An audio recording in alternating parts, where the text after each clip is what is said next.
For Creamer Media's Polity, I'm Shannon de Rayhove. International best-selling author Raymond E. Feist joins me to speak about the final book in the Riftwar Cycle fantasy series, Magician's End. Tell us a bit about yourself. Why did you choose to write fantasy novels? What draws you to that genre? What inspires your stories, and how do you stay motivated after a 30-year career? Well, I'll start at the back. Motivation is pretty much I've got kids in college and I like to eat. It's a career, it's a job. It's the best job I've ever had, but it's also the toughest one, so it's a challenge. As far as why fantasy, when I was a child, we had a category of fiction called boys' adventure fiction. And it was kind of fading out by the 1950s, early 60s. And when Tolkien's Lord of the Rings hit and became kind of a big deal on college campuses in the mid-60s, I tried it and I went, oh, okay, this is good, this is the next thing. People now have seen movies and adaptations of famous books, so, pirates and Lost Temples in the Jungle, they've almost become camp. Pirates of the Caribbean is a bit of a pastiche, and Indiana Jones is a bit of a homage. And if you try to do a straight-ahead pirate adventure movie now, you'd have a problem. The few that were tried in the last 25 years, like Cutthroat Island and Buccaneers and Pirates with a Y, they were just flops. So when you're looking around to something to write, you want to write something that's fun, but you also want to write something that sells. So if you're going to do adventure, if you're going to do swashbuckle, daring do, you better put a magician in there.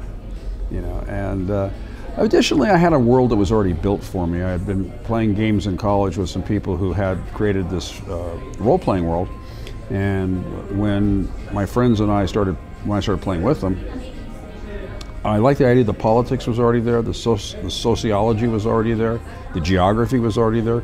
So I borrowed their world and made it my own, and just had to write. It was all there for me. So it was a path of least resistance thing in one respect, and in another respect, I like the genre. Would you like to see your books made into movies? I would love to cash the checks. Well, yeah, people often approach that question. The one that I really have trouble keeping a straight face for is when some earnest young lad or lass says, "Have you ever thought about making a movie from your book?" And I just have to resist going, "No, I haven't. Wow, what an amazing idea. I'll get on that tomorrow." We talk to movie and television people all the time. And that began back in 1982, end of 82, early 83, when Magician came out. It's just got to be the right deal. It's got to be the right production people. It's got to be the right concept. As we have gotten further and further away from when I first broke in, the technology's gotten better, and the enthusiasm for the particular genre has really picked up. I mean, my phone has always been ringing. It wasn't ringing every day. In fact, there was a time it wasn't ringing every month. But pretty much since Game of Thrones came out, it's been ringing not every day, but every week. My agent has entertained quite a number of queries on that.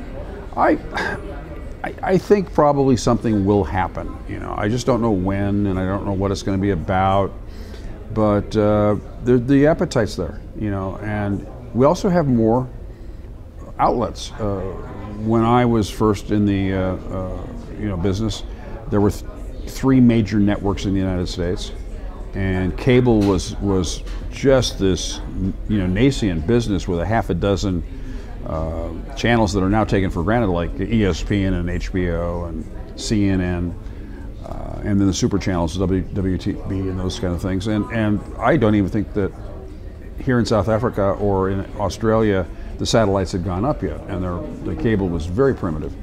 Now you have Netflix looking for original content, and Amazon, as well as every cable network in the planet, and they're kind of global deals now. So I think the entire model of delivering entertainment to the consumer is in my favor. The main character in the Riftwar Cycle is the magician Pug. Many readers feel as if they can relate to him. Is he based on anyone particularly in your life? There's a couple of common vanities out there which are untrue. One of which is that there are lit professors at university who will say, well, there's always a character who is secretly the writer. No, actually not. I wish I had as much magic in me as Pug. I wish I was as competent as Arutha. I wish I was as dashing as Jimmy the Hand. I wish I was as charming to the ladies as Laurie. You know, they're bits and pieces. All my characters reflect life experiences insofar as I may steal a bit of business from somebody I've met. I may pirate something from a character in a movie and massage it a little bit and turn it into a quality of a literary character. But they're all original, you know, from my imagination. I think that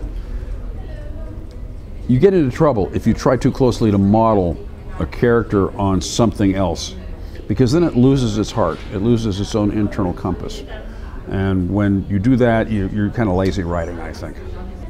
Magician's End is the final installment in the Riftwar Cycle. How does it make you feel now that the series has ended? Can we expect another series based on the new generation we saw ending the Riftwar Cycle series? Magician's End is the end of the entire Riftwar cycle, the 5 Riftwars and all the events that led up to it. There is a new series, but it is not in Mikimi. I'm starting a new universe, as it were. And it's also a very different approach to storytelling. This is I refer to the Riftwar cycle as historical novels about a place that doesn't exist. The book I'm working on now, King of Ashes, is the first volume in a 3-book series called The War of 5 Crowns, which is really structured like a 3-act play. And it's about revenge.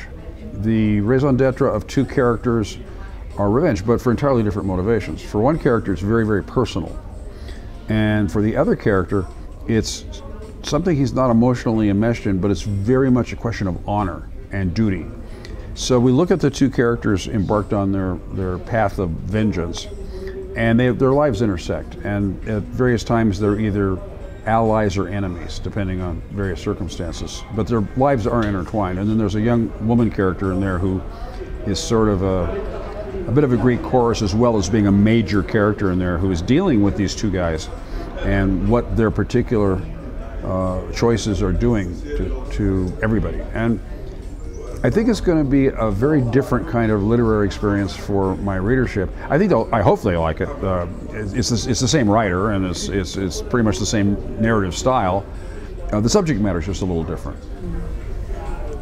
The first book in the series was Magician, as you mentioned. Was that the very first story you ever wrote, or were there others that were unsuccessful? It was the first serious story I wrote. I played around with a couple of short pieces of fiction in a writing class in college, and then I did a couple of nonsensical little comedic pieces for my friends about certain characters in the gaming universe. But when a friend of mine said to me, you know, you're actually pretty good at this. Have you ever thought about writing something seriously? And I said, well, not really. And he said, why don't you write a book about how the big magic, the major magic, the great magic came to Mikimi through the Rift? And I said, okay, I have no idea what you're talking about. So my friend Steve Everett said, well, we have a thing in our universe where there were these 5 Riftwars. And I said, that's kind of juicy. What's the first one about? Well, that's how the great magic got to Mikimi. So he sat down, a couple of beers, and gave me a very light one over about what was, and I said, okay, I can work with that. And then the wheels started turning. And, well, oh yeah, you know, we could have a kid, and he could do this, and you know, and one thing led to another, and suddenly it wasn't just a cute little story. It was, you know, a manuscript about that big, and I wasn't halfway through yet, and then the manuscript was that big, and then, unfortunately, my father was in the entertainment industry, so he had a contact that I reached out to, an amazing agent named Harold Matson, who agreed to represent the book. And he got it into the hands of an editor at Doubleday, and in 1980 they purchased it, asked me to do some revisions on it, and got it in the schedule, and it came out in November 1982. And I still struggled along a little bit, but 1985, when my first New York Times bestseller showed up, then my life changed. And you know, I've been a writer full-time ever since. What advice would you offer to new writers starting out, hoping to have their work published? My first piece of advice is stop asking for advice. When you want to ask for advice is when you have something ready to go to market.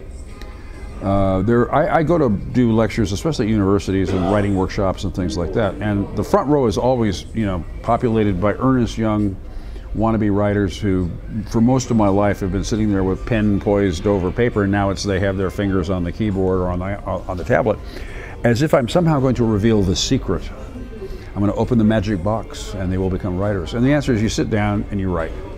And you keep writing. Writing is a skill set. There are 2 factors involved, one of which you can be taught, and that is how to write a coherent English sentence. and then how to tie coherent English sentences together into paragraphs, and how to take paragraphs and make them pages. But what nobody can teach you is how to narrate. That's a skill you can learn.